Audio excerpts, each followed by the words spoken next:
to the Great Detectives of Old Time Radio. From Boise, Idaho, this is your host, Adam Graham. If you have a comment, email it to me, box13@greatdetectives.net.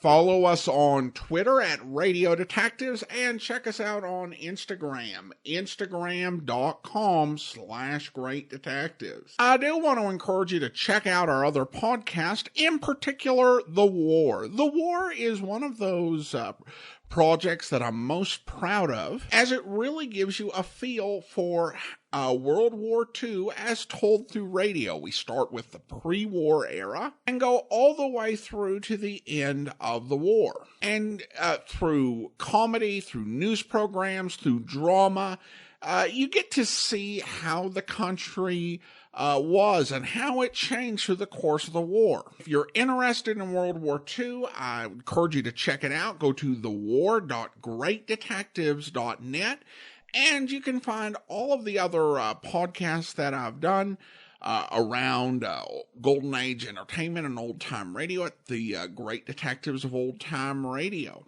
website at greatdetectives.net. Well, now it is time for this week's episode of Mr. Chameleon, and we had quite a few episodes in between last week's program and this week's. This program originally aired on September the 21st, 1949, and the title is The Hanging Judge Murder Case. Next, Mr. Chameleon and the Hanging Judge Murder Case.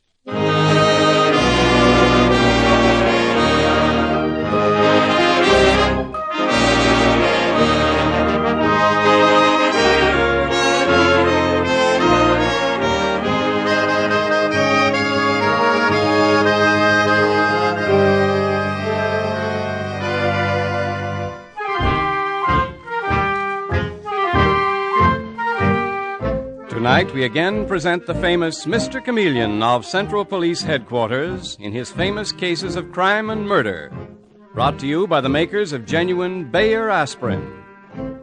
Mr. Chameleon, as you know, is the famous and dreaded detective who frequently uses a disguise to track down a killer, a disguise which at all times is recognized by the audience. Tonight, we give you Mr. Chameleon in The Hanging Judge Murder Case.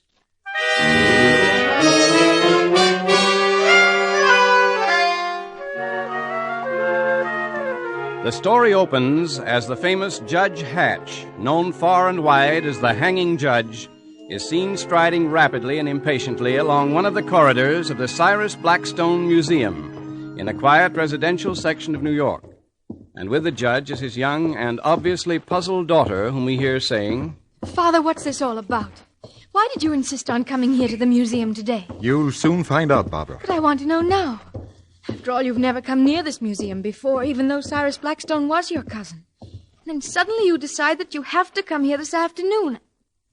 Father, are you listening to me? I've seen that man before. Which man do you mean?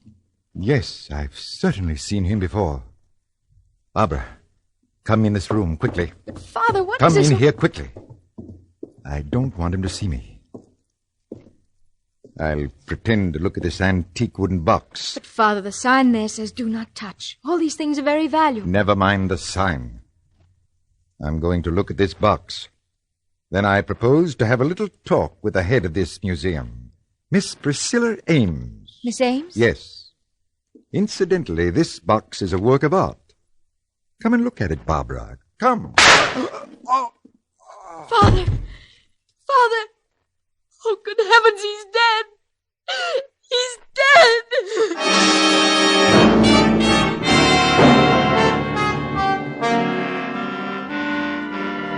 And a little later we find Mr. Chameleon, the astute and dreaded detective, entering the still room where Judge Hatch lies lifeless. And he is saying to Detective Sergeant Dave Arnold, "What a place for murder, Dave.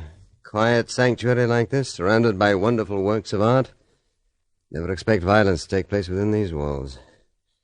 But it did, all right. Bullet hole in his left temple." Shall I have the doors locked, Mr. Chameleon? "Yes, please, Dave. No one is to leave the museum under any circumstances." Okay. Who's that weeping? Oh. Are you Judge Hatch's daughter? Yes.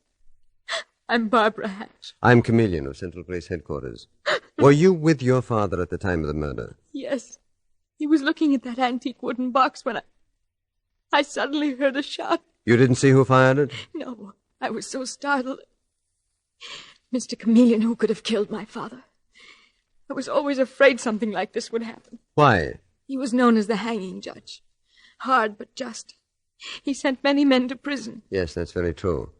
Did he receive any threats recently? He wouldn't have told me. Miss Hatch, I'm sorry to have to question you, but of course I must.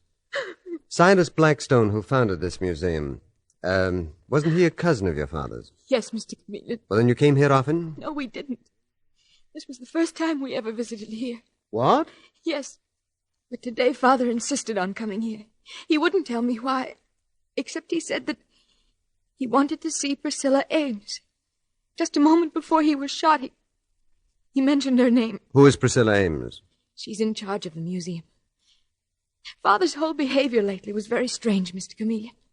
For a whole week he'd been absent-minded and worried. Now, you say that he was disturbed by something. Have you any idea what? No. But just today, he told me to put his gun in the shopping bag I carried. That bag there on the chair. Oh, let me see the gun, please. Father had never taken the gun out of the house before. He kept one there because it's a big, lonely house. But it was evident that your father expected trouble in this museum today. Here at the museum? Mm-hmm. But why, Mr. Chameleon? Mr. Chameleon. Mm-hmm. Father's gun. It's not in my bag. What? Let me have the bag, please.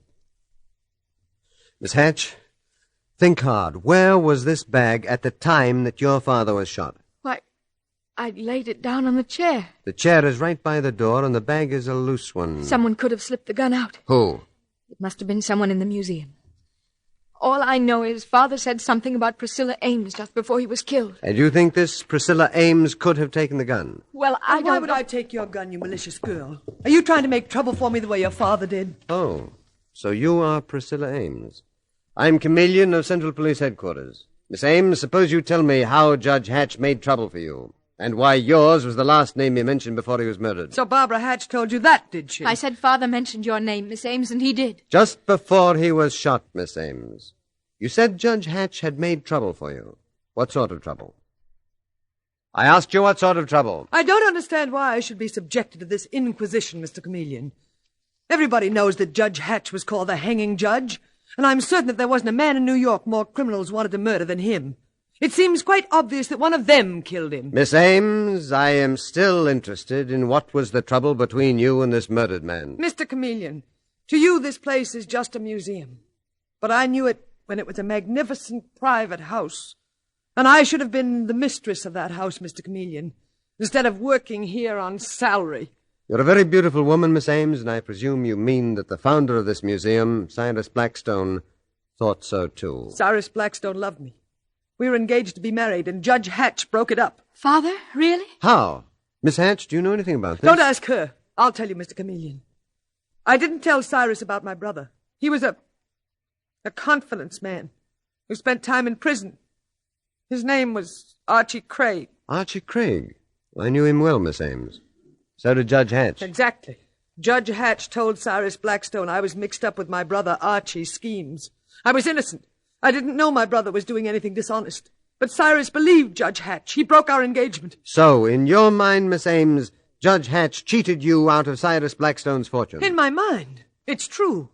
On his deathbed, Cyrus relented and saw to it that I had a permanent job here at the museum. But that was not good enough for you. You hated Judge Hatch with a hatred that grew and grew until... Until what? If you mean I murdered Judge Hatch, I didn't. If I'd wanted to kill him, I'd have done it long ago.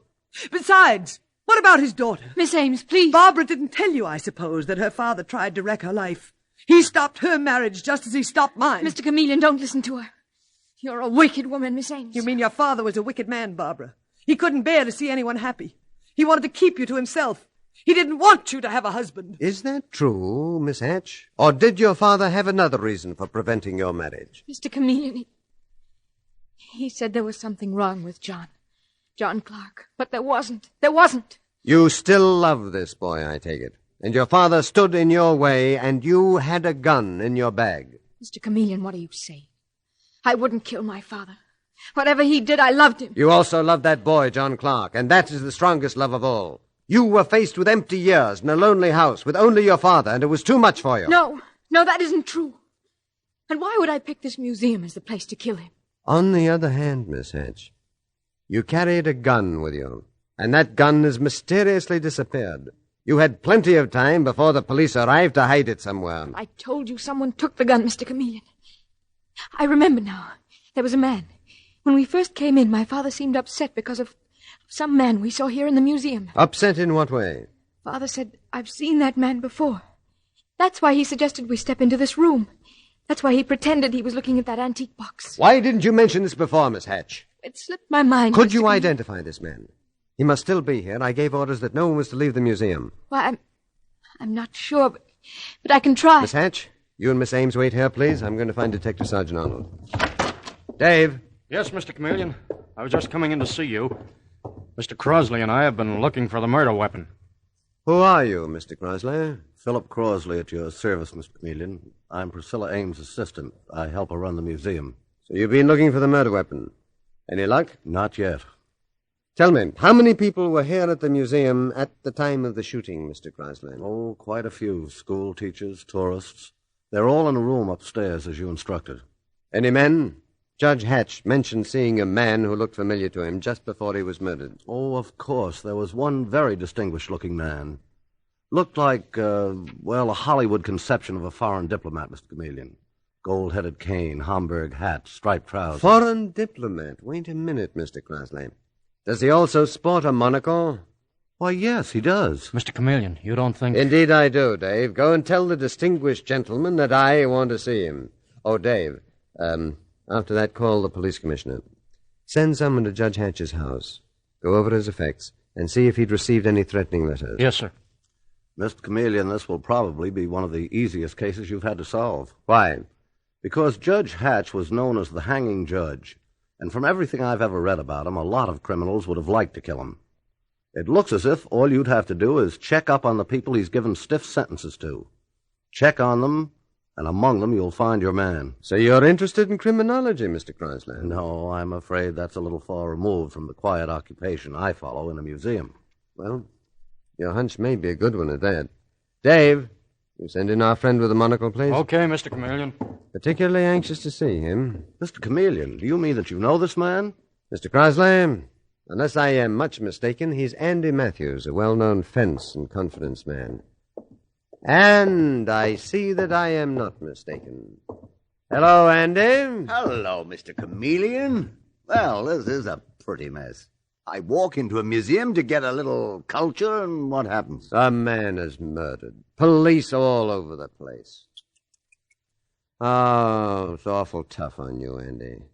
But tougher on Judge Hatch. Now, look, Chameleon, I'm going straight. You haven't had much chance yet. You were just released from prison after serving an 8-year term. Judge Hatch didn't sentence me. No, he didn't. But he sent your best pal and partner, Shorty Mason, to the chair.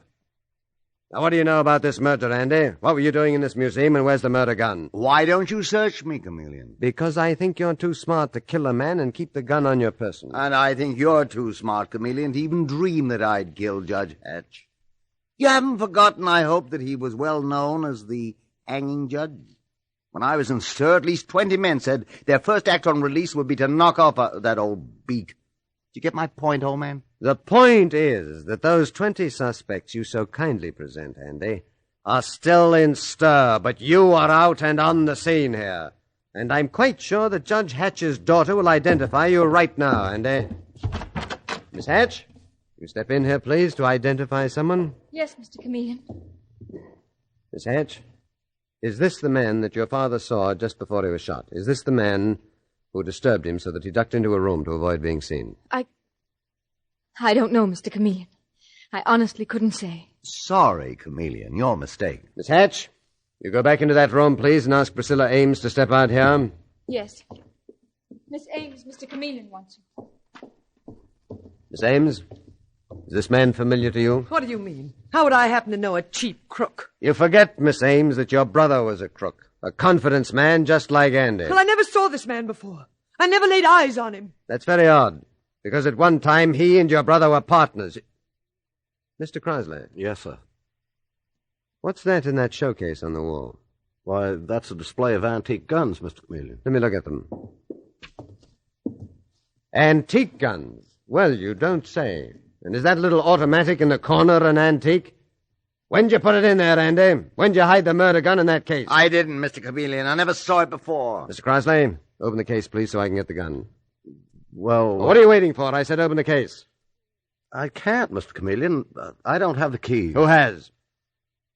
The only person in the museum, Mr. Chameleon, who has the key to that case is Priscilla Ames.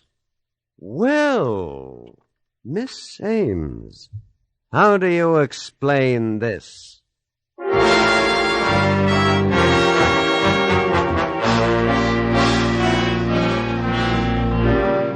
Mr. Chameleon and the Hanging Judge murder case continues in just a moment. When you're suffering from an ordinary headache, neuritic, or neuralgic pain, you want two things. First, you want something that will give you fast relief. And second, you want something that will give you dependable relief. So listen. People everywhere know that because it's actually ready to go to work in 2 seconds, Bayer aspirin provides fast relief. And they know that because it's gentle to the system, it also provides dependable relief. The fact is that no other pain reliever can match Bayer aspirin's record of use by millions of normal people without ill effect. And that means that of all pain relievers, Bayer aspirin is one you can take with complete confidence. So when you have a headache, don't experiment with drugs that have not been proved by years of successful use. For the two most important kinds of relief, the fast relief you want and the dependable relief you need, do as millions do, be sure with Bayer aspirin. And when you buy, ask for it by its full name, Bayer aspirin, not just for aspirin alone. Get the 100-tablet bottle and you get Bayer aspirin tablets for less than a penny apiece.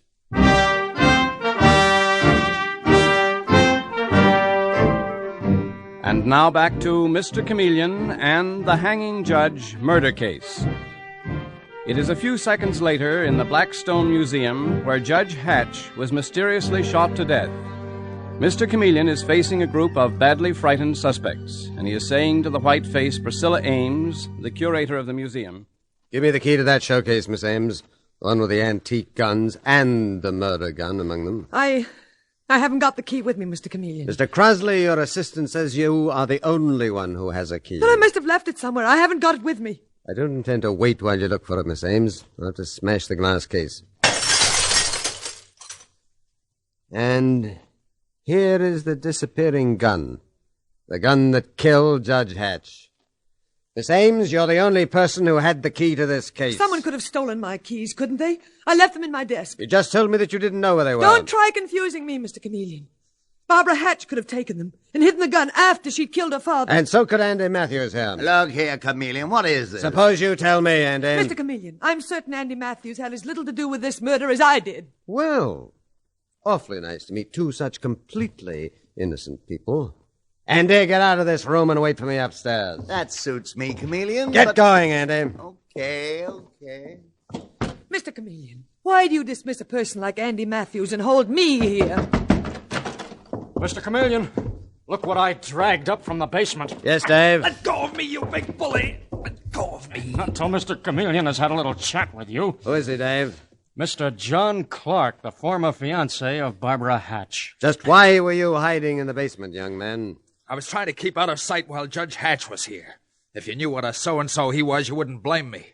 Judge Hatch has been murdered by an unknown killer. And you were here in the museum at the time he was shot. Sure I was. So what? What does that prove? A lot of people were in the museum. John, be careful. I mean, don't be so disagreeable. Keep out of this, Barbara. I know what I'm doing. I'm beginning to see why Judge Hatch objected to you as a possible son-in-law, John. Are the police going in the romance business, too? What affair is it of yours if Barbara and I have been... had been... You mean that you and Barbara have been meeting here secretly in this museum? That's what you've been doing, meeting here, isn't it? Is that a crime? John, don't you see what you're doing, acting this way? I told you to stay out of this, Barbara. I think that she said enough to reveal that you and Barbara have been using this as a secret meeting place. And you, Miss Ames, you knew about these meetings, didn't you? In fact, you encouraged Barbara to meet this young man. Mr. Chameleon, Judge Hatch broke up one romance, mine. I took great pleasure in helping along his daughter's romance, yes. And Judge Hatch got wind of it. He came here, Miss Ames, to tear you to pieces. And possibly he thought he'd run into John, too. But he didn't run into me, Mr. Chameleon. I wonder. Go on wondering, Mr. Chameleon. Let's see the great brain work. That's enough out of you. Let him alone, Dave. Let him alone. I only hope that he's talking himself out of Barbara's affections. You may finally catch on to the idea, Chameleon, that Judge Hatch was known as the hanging judge, and plenty of guys were after him. I was waiting for that from you, John Clark. It's what everybody in the case has told me so far. And it makes me wonder. More and more. Mr. Chameleon, in the name of heaven, give us a rest from this constant insinuation and questioning. Miss Ames, there won't be rest for anyone till Judge Hatch's murderer is caught. Get that straight, all of you.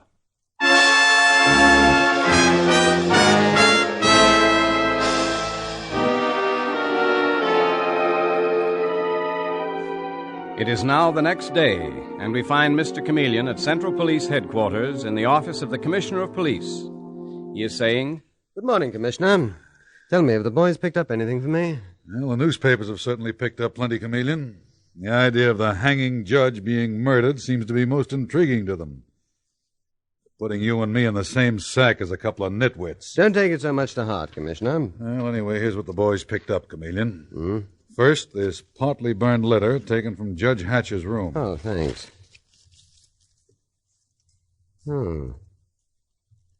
A note that definitely reveals the judge had been tipped off that his daughter Barbara was meeting the unsavory John Clark at the museum. And that, of course, is why the judge took his daughter there yesterday, Chameleon. That and perhaps something more, Commissioner. What more? Is there a report yet on whether Barbara had been carrying any packages or anything else from the museum after meeting the boyfriend, John Clark? It just came in, and your guess was right, Chameleon. Got the story from the doorman at the museum. So she has been carrying things away. Where'd she take them, Commissioner? To the Apex coffee shop down the street from the museum.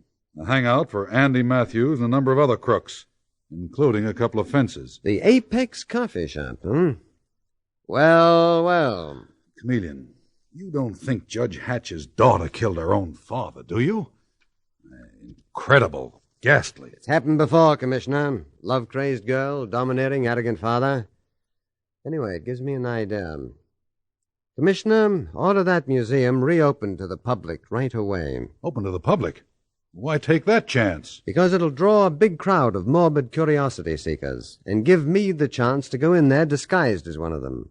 I want to draw the Apex coffee shop and that museum closer together.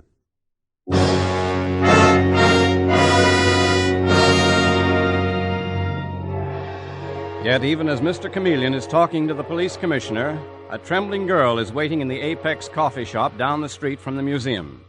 And Barbara Hatch half rises to her feet as Priscilla Ames swoops down upon her. Well, Miss Hatch, my dear little Barbara, I thought I'd find you here. And I came to warn you.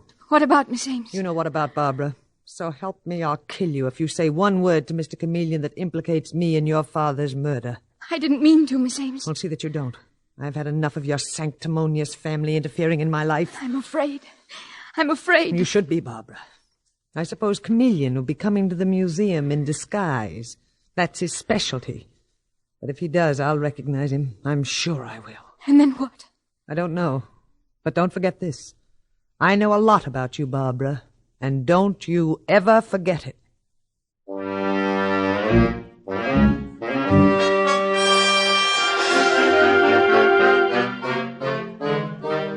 Now we find Mr. Chameleon in his disguise as a senile old man, Mr. Wheeler. And he is entering the museum, saying to Detective Sergeant Dave Arnold, who is with him, All right, Dave, the coast is clear. I don't think anyone's seen me with you. Or if they have, I'm just an old man who's been asking a few questions. So keep out of sight. Have your gun in readiness. Don't worry, Mr. Chameleon. I'll be... Uh-oh. Here comes Priscilla Ames. Just the one I want to see. Beat it, Dave. Okay. Just in time, Dave ducks out of sight behind a curtain, and Mr. Chameleon shuffles forward to intercept Miss Ames, and he speaks in the quavering voice of his disguise. Good morning, ma'am.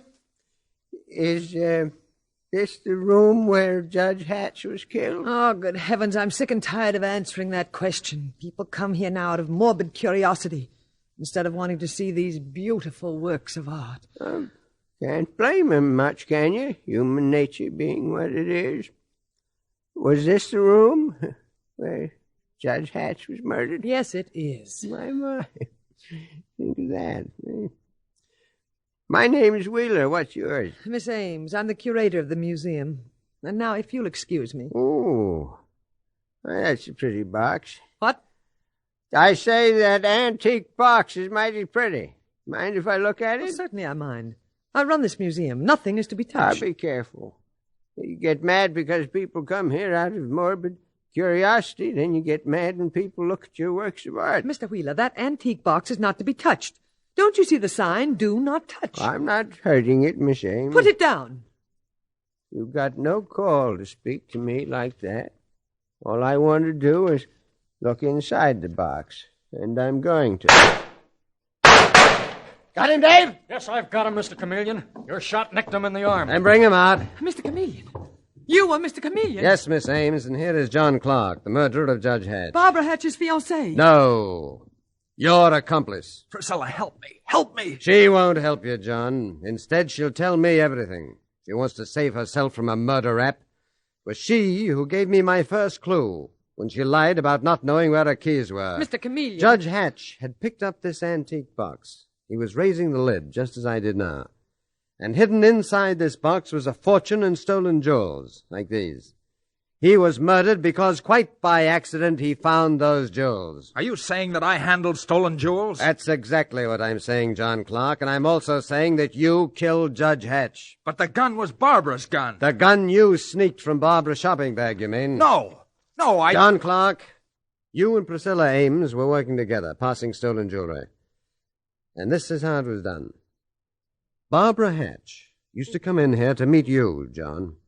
And if you weren't here, she took a small package from that antique box and turned it over to a messenger at the Apex coffee shop, who in turn gave her a love letter from you.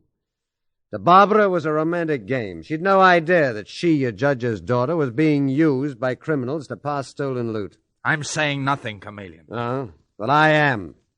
We found a half-burned note in the judge's room.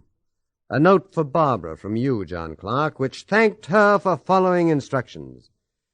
Well, the judge found it, too. He suspected what was happening. He followed his daughter and saw her meet a known criminal at the coffee shop. And you, Miss Ames, were in on the whole scheme. I didn't murder Judge Hatch. It was John Clark. Why, you... Hold him, Dave! Enough Take of your that. hands All right, that's all. Thank you, Miss Ames. I can use your testimony. And I'm not a jewel thief either. I was just afraid to interfere. Afraid? You're enjoying it. It was sweet revenge, a bitter joke. A bitter joke to both of you that the daughter of the judge you so hated should have been tricked into helping a ring of criminals. What you didn't know was that it would lead to murder and your own arrest. You, John Clark, as the actual killer. You, Priscilla Ames, as a possible accomplice. No, I had nothing to do with it. You had full knowledge that crime was being committed. And your failure to report it is in itself a crime.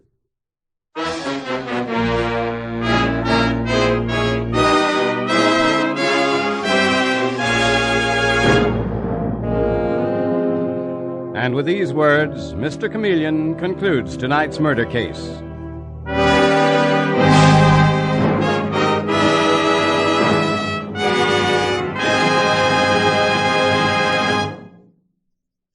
It's only natural that when you have an ordinary headache, you want fast relief. And to find out how quickly Bayer aspirin is ready to go to work, all you need do is test it in a glass of water. What happens to a Bayer aspirin tablet in a glass also happens in your stomach, and the speed with which it disintegrates indicates the speed with which it's ready to go to work. When you make this test, you'll see that Bayer aspirin tablets start disintegrating almost instantly, are actually ready to go to work in 2 seconds. Hence, they provide remarkably fast relief. So when you need something to relieve pain, be sure of how quickly it will act. Be sure with Bayer aspirin. When you buy, ask for Bayer aspirin, not just for aspirin alone. Get the 100-tablet bottle and you get Bayer aspirin tablets for less than a penny apiece.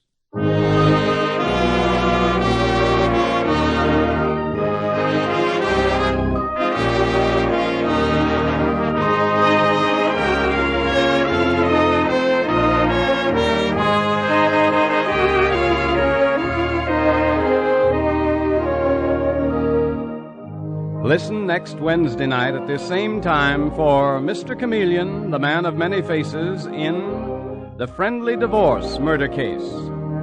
The part of Mr. Chameleon is played by Carl Swenson, with dialogue by Marie Baumer and Frank Hummert from the original story by Frank and Ann Hummert. Music directed by Victor Arden. Your announcer is Howard Claney.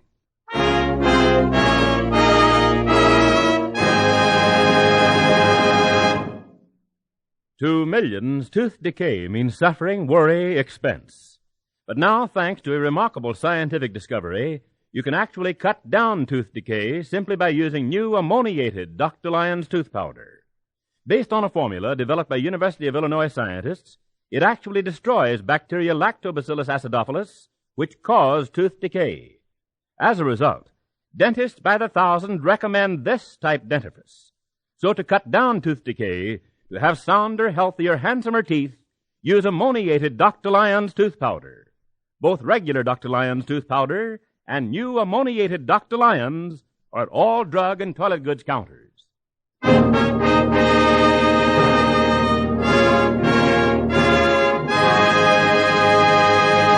Listen for Mr. Chameleon in The Friendly Divorce Murder Case next Wednesday night at this time. This is CBS, the Columbia Broadcasting System.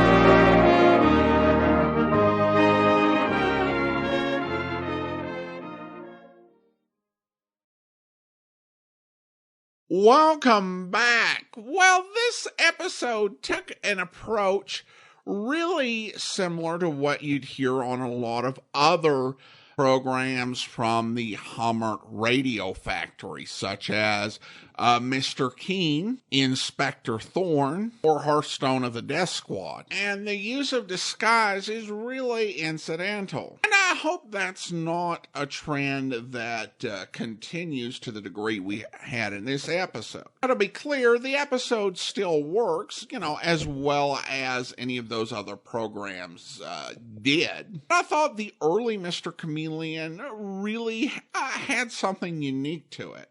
And it's always a shame when a radio program has kind of got a unique hook and they just kind of decide, let's just write bog standard plots and just kind of, do a nod to this thing, which was supposed to make the series stand out. We kind of heard that back, several years ago when we did The Avenger. Where part of the Avengers deal was he's kind of written as a bit of a knockoff of the Shadow, but mainly just with the ability to become invisible. And they used it quite a bit in the early episodes. But when you get towards the end of the run, it really just kind of becomes coincidental. It's like the writer saying, oh, wait, I'm writing for the Avenger. He's got to turn invisible. Oh, and I'm writing for Mr. Chameleon. He's got to wear a disguise. I thought Carl Swenson did a good job with the impersonation. It just did not last all that long. And again, felt more like a box-checking exercise. We'll see how the series develops from here. Well, listener comments and feedback, and we do have some comments specific to Mr. Chameleon. And the series has been a bit conspicuous for its lack of any listener comments at all, at least that I read on the podcast. When I originally did the 2 episodes that we did in the holiday season of 2013-2014, and I recorded a 2-episode series. If I got any comments, I was already on to something else. That's just the way it works with 2-episode series. And then, of course, the fact was that I'd only recorded 3 episodes before my leave started. And so at any rate, we haven't had an opportunity to read a lot on the podcast. So we're going to go ahead and read some Mr. Chameleon comments today. Kim, one of our longtime listeners and Patreon supporter, emailed in, oh no, Mr. Keen has been reincarnated. But then I suffered through Mr. Keen. I guess I'll make it through this one. I'll try not to fall asleep while listening. Well, thank you so much. Appreciate the effort on that, Tim. And then regarding the first episode, Eileen writes on YouTube, Mr. Chameleon must need a chiropractor for all the backpats he receives in just the first 10 minutes. It got a little eye-rolling. And by that, I mean, even my husband would roll his eyes at another mention of how great and handsome and nondescript and clever, and you get the point. Looking forward to more episodes. This one episode sounds like they were starting a new season and needed to make sure everyone knew the lead was awesome and the case was as good as solved. Well, thanks so much, Eileen. And, that was the first episode of the series. But I think you do have a point, and it was a way a lot of series were introduced, that you would have them feel the need to say, okay, we need to explain the concept with an announcer to kind of set the scene. And it's something I think that, it can be a challenge for modern listeners, particularly, if we're used to more modern entertainment, which, finds more subtle ways to introduce things. The whole rule of show, don't tell. I think that's a bit harder on audio. And, it was pretty evenly, split as to how that was done. Not every series used a ton of exposition to set things up. I remember the first episode of The Great Gildersleeve. The announcer may have said a little bit about what was going on, but a lot of it, you just had natural, pretty believable conversations about what Gildersleeve was doing, why he was going to where he was going, and you meet the different characters as you go without actually describing them, in detail. But I think there was definitely a feeling in the first episode of Mr. Chameleon that they wanted the audience to understand the concept, understand what it was about. And I think that was part of the reason why they did that little intro at the start of each episode for the first few months, was so that somebody could join in and they'd be like, okay, this is what this series is about. But it's not an approach we would tend to use today. We, definitely do try to minimize exposition, and that tends to be more of a universal approach than it was back in the 1940s or 50s. And then we have a comment here from Melissa, who writes, Mr. Chameleon is sly, tricky, and he has a handsome sounding voice. Like how he surprises his criminal. And beyond that, I don't think we have a ton of super enthusiastic comments on the series. The one thing that I'm hearing that I really do like in the comments is people saying that they never heard this before and overall are enjoying it. And that is really neat because most of the series we do on the great detectives in one form or another, Casey Crime Photographer, Philo Vance, Johnny Dollar, Man Called X, there have been episodes circulating around for years and years. But being able to introduce folks to a detective that they really weren't aware of and bring a lot of episodes to you is really a delight. And with that, let's go ahead and turn to our Patreon supporter of the day. Thank you to Idell, Patreon supporter since April of 2021, currently supporting the podcast at the rookie level of $2 or more per month. Again, thanks so much for your support. That will do it today. If you are listening to this podcast on YouTube, be sure to like the video, subscribe to the channel, and mark the notification bell. All those things which help more people be able to discover the program. Next week, we'll return with another episode of Mr. Chameleon, but coming up tomorrow, we head out for international adventure with the Man Called X, where... Thank you, senor. It was a great favor. Someday Alberto will repay you. Well, why not do it now, Alberto? How, senor? Satisfy my curiosity. I'd like to know the connection between a $2,500 tractor and salvation.